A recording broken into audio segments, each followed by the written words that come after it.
Welcome back to U.S. World Affairs in Under 5 Minutes. I'm your host, Brandon Hicks, and today we will be taking a closer look at the United States and the Philippines relationship and how it is impacting the world today. Run it!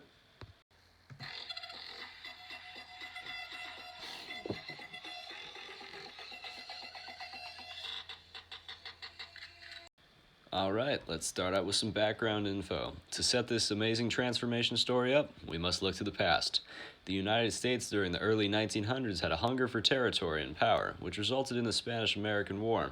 That took place all around the world, but started in the Spanish-occupied Philippines. After the U.S. freed the Filipino people from the Spanish, the U.S. decided to stick around and control them for the next 40 years. This was a striking blow to the Filipinos, as they had fought to free themselves to turn around and be oppressed by an outside force. During World War II, Japan took the Philippines, and it took the United States 2 years to get it back, which made the Americans favorable in the Filipinos' eyes. They soon gained independence, full independence, in 1946. Now, on to current events. Before we get to our very current event, we need to look back just a little bit to right after they gained their independence from the United States. The gift of safety and freedom left the Filipinos with gratitude towards the United States, especially with the Mutual Defense Treaty of 1951 and the large market that capitalistic U.S. set up around the area. This was the first treaty from the U.S. in another Asian country, so it was a very big move.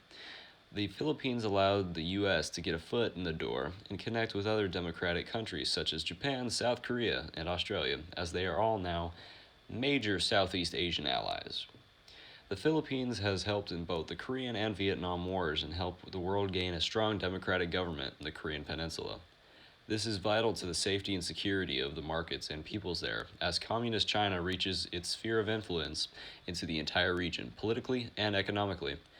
This can be theorized now as the Russian and Ukrainian war has begun, and as China is a close Russian ally, they could potentially make a move towards Hong Kong and Taiwan amid the distractions of the war.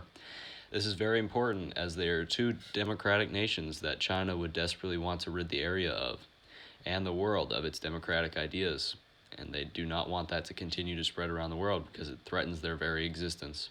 Having the Philippines' strong military power and potential economic sanctions against China could allow its allies to have an edge against this potential threat. Now on to our next session with a guest interview.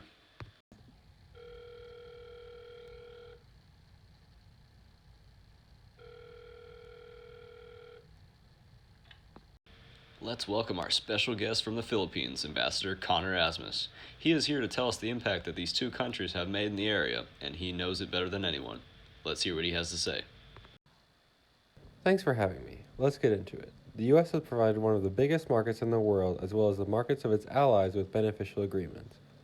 The Philippines sends 70% of its exports to the U.S. without tariffs, which puts more money in the pockets of Filipinos and has greatly impacted the country.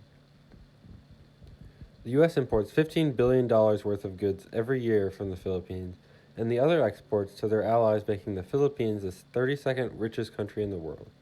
This allows us, in the Philippines, to become a world power and gain a voice on the world stage, which continues the protection of places like Hong Kong and Taiwan, which are some of our closest allies.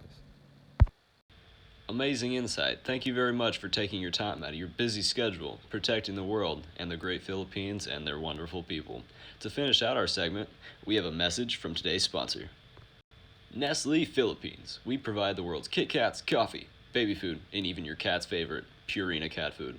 We are the one-stop shop for adults, babies, and cats. While you're at it, come join us and tour our amazing factory in the Philippines, celebrating 150 years of good food, good life. Nestle. Thank you, Nestle. And we finish with the overarching message you should take away is that, despite the United States' control of the Philippines for many decades, their relationship has developed from resentful to powerful allies and has affected world affairs beneficially because of their trade agreements and military alliances. Thank you for listening to us. Join us next week to discuss current world affairs with a Q&A and many special guests. This is Brandon Hicks, signing off. Have a great day. Peace.